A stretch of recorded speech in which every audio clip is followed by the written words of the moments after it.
Wah. Uy, ginawa ko, wala magawa. Dito lang. Pagpagod ka, ganyan lang. Laruin mo sarili mo. Hindi mo nakapagawin nakinig sa atin, pati baliw na ako. Ganun lang. Ganito to. Diyos ko po.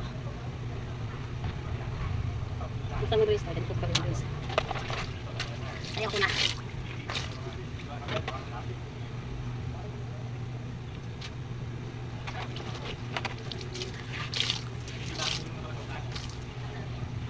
Kanta pala ini. Ang pala shoot. Kanta shoot siya. Ngayon, nalakuan mo siya.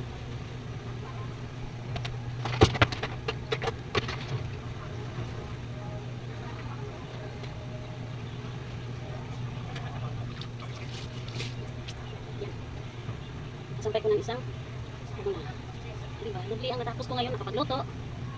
Maka na ba? Nakasampay. Diba? Ganun. Ang buhay ng isang ina at asawa. Uy, kayo, ano ang buhay nyo bilang isang asawa? Kung wala kang trabaho na kuhan. Pero hindi ko to siya isampay doon kasi malakas tumulok. Tabi lang natin siya. Malakas tumulok yun. Nabigat. Kasi, ayan. Isampay na tayo dito. Nakakapos din tayo. Diba, ganun ka-worst ang buhay ng bilang isang asawa. Tapos, yung iba, ang magabit ka. Uy, hindi nila inisip kung ano ang hirap ng buhay ng asawa. Ay, naku, kaya nga ngayon, ang inyong asawa ay ganun ang ginagawa. Naku, magpakasaya kayo. Dahil nakita mo na ang tunay ng ugali ng inyong asawa. Ay, charot lang.